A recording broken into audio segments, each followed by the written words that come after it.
ଶିବରାତ୍ରି ଜାଗରର ପ୍ରକୃତ ଅର୍ଥ ଉପବାସ ନୁହେଁ।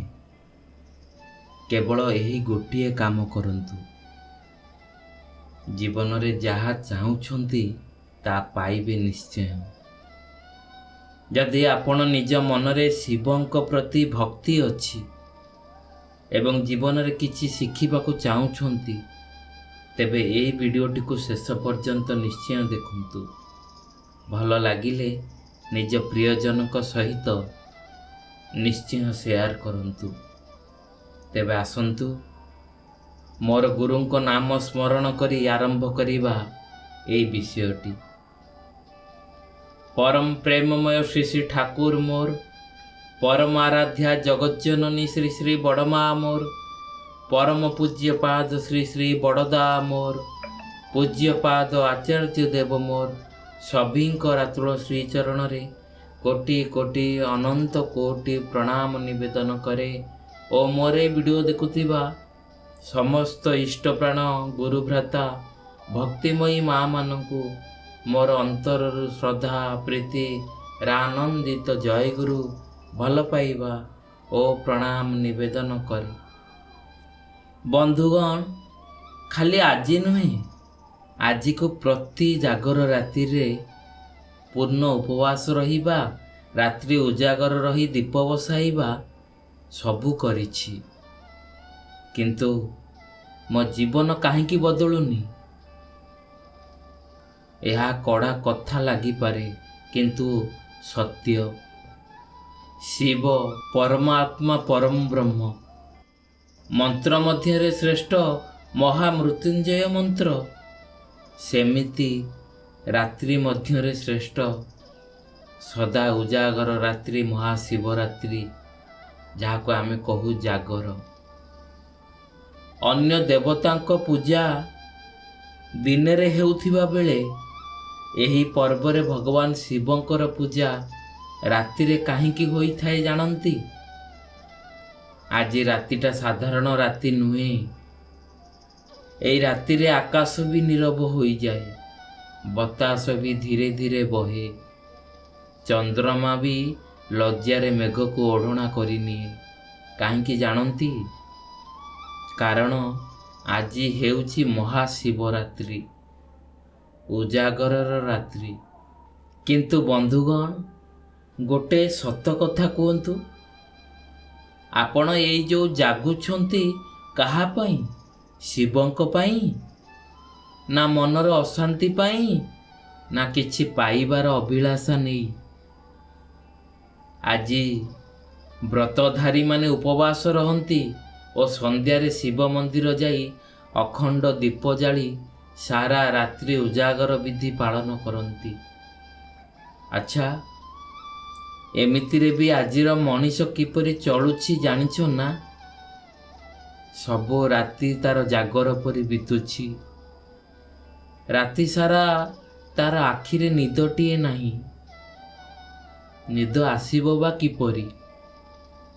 ହାତରେ ମୋବାଇଲ, ଆଖିରେ ଥକାପଣ, ପରିଶ୍ରାନ୍ତ ମନରେ ଚିନ୍ତା କରେ ଲୋନର EMI କେମିତି ଭରାଯିବ। ଅଫିସର ଚାପ ଏତେ ବଢ଼ିଲାଣି ଯେ ଆଗକୁ କେମିତି କାମ କରାଯିବ। ସମ୍ପର୍କରେ ଏତେ ତିକ୍ତତା ଭରି ଯାଉଛି ଯେ ସମ୍ପର୍କ କେମିତି ରଖାଯିବ। ଆଉ ଏଇ ସବୁ ଭିତରେ ମନ ଭିତରେ ଗୋଟିଏ ପ୍ରଶ୍ନ, ମୁଁ ଯଦି ଏତେ ଧାର୍ମିକ, ଶିବ ଉପାସକ, ତେବେ ମୋ ଜୀବନରେ ଏତେ ସମସ୍ୟା, ଏତେ ଦୁଃଖ, ଏତେ ଯନ୍ତ୍ରଣା କାହିଁକି? ଆଜି ଜାଗର, ସେ ଆଜି ଉପବାସ ରଖିଛି। ଜଳ ଛଡ଼ା କିଛି ପେଟରେ ପଡ଼ିନାହିଁ ଏପର୍ଯ୍ୟନ୍ତ, କିନ୍ତୁ ମନଟା ଯେତିକି ଭକ୍ତି ଭାବରେ ବାନ୍ଧି ହେଉଛି, ତାଠୁ ଅଧିକ ଭିତରୁ ଭାଙ୍ଗି ପଡ଼ୁଛି। ସେ ତ ହେଲେ ଶିବ, ବିରୂପମୟ, କିନ୍ତୁ ସେ ବି ମଙ୍ଗଳମୟ।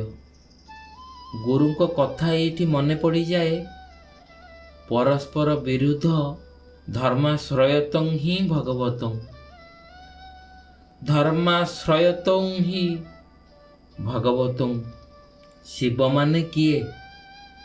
କେବଳ ଧ୍ୟାନରେ ବସିଥିବା ଦେବତା ଯିଏ ସେ ଶିବ ନା କ'ଣ?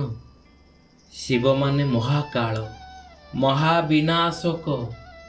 ଯେତେବେଳେ ଅଧର୍ମ ବଢ଼ିଯାଏ ତାଙ୍କର ସେଇ ତାଣ୍ଡବ ନୃତ୍ୟ ହିଁ ସବୁ ଅଧର୍ମର ନାଶ କରି ପୁନଃ ଧର୍ମର ନିର୍ମାଣ କରେ।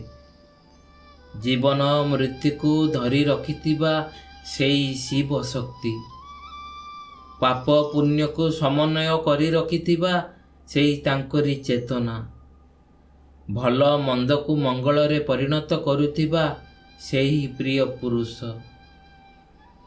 ସେ ଦେଖିବାକୁ ବିରୂପ ହୋଇଥାଇ ପାରନ୍ତି, ଜଟାଧାରୀ ହୋଇଥାଇ ପାରନ୍ତି, କିନ୍ତୁ ତାଙ୍କ ହୃଦୟ ସମୁଦ୍ରଠାରୁ ବି ବଡ଼। କଥାରେ କହନ୍ତି ତପେ ବର ନହେଲେ କୋପେ ବର। ସେଇଥିପାଇଁ ପାଇବାର ହେଉ ଅଥବା ଭୟରେ ହେଉ,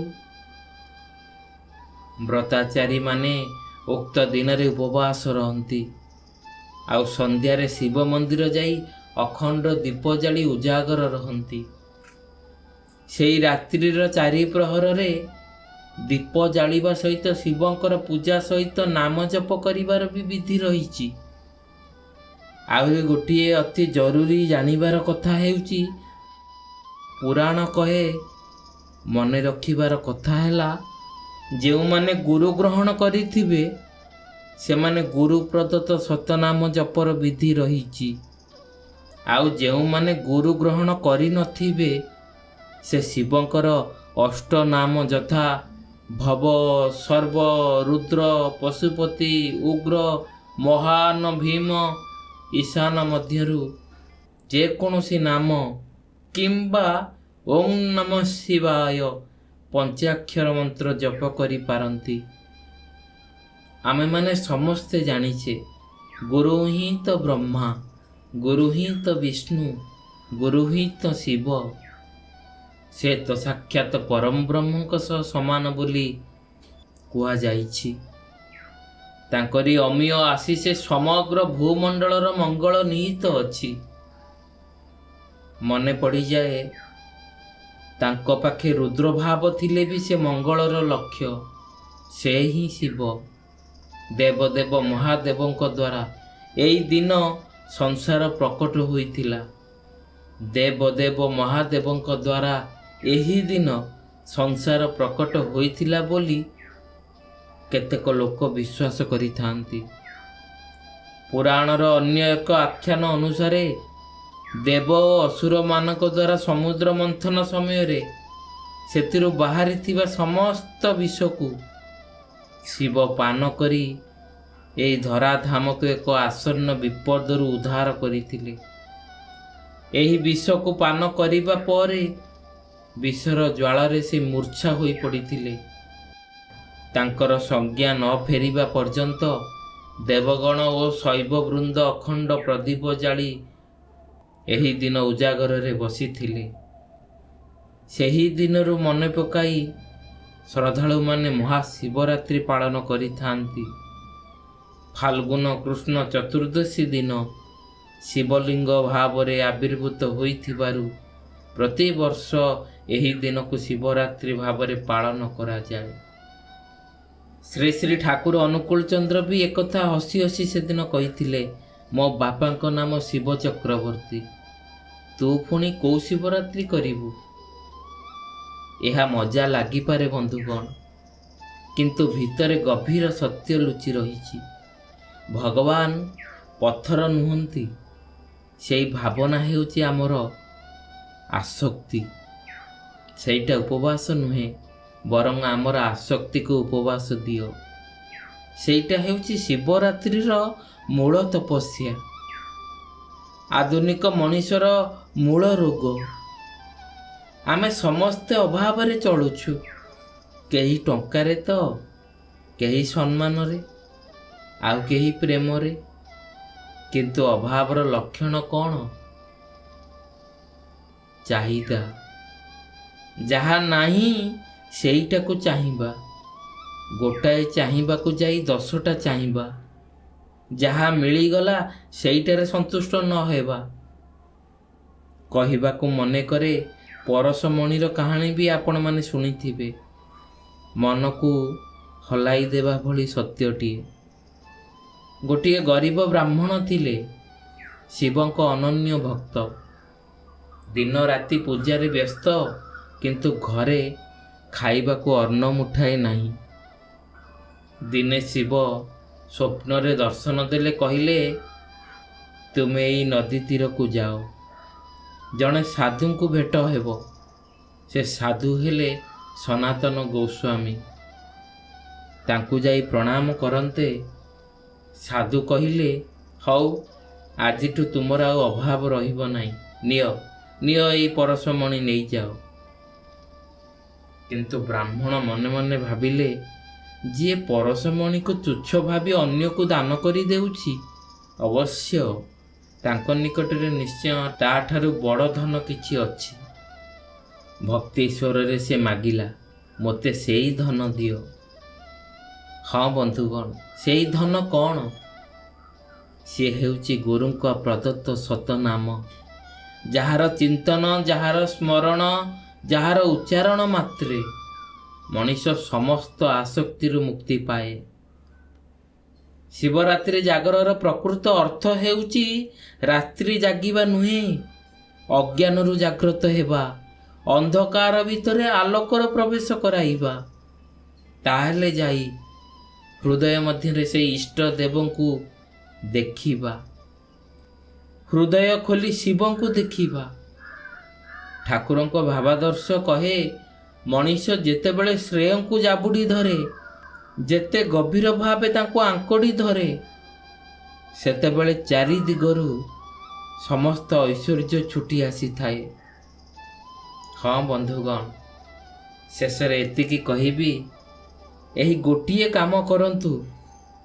ଆଜି ରାତିରେ ଦୀପ ଜାଳିବା ସମୟରେ ନିଜକୁ ପଚାରନ୍ତୁ, ମୋ ଜୀବନରେ କ'ଣ ଏମିତି ଜିନିଷ ଅଛି ଯାହାକୁ ମୁଁ ଭଗବାନଙ୍କ ଠାରୁ ବି ଅଧିକ ଭଲ ପାଏ ବା ତାକୁ ଧରି ରଖିଛି। ବାସ୍ ସେଇଟାକୁ ଆଜି ରାତିରେ ଶିବଙ୍କର ଶ୍ରୀଚରଣରେ ସମର୍ପି ଦିଅନ୍ତୁ।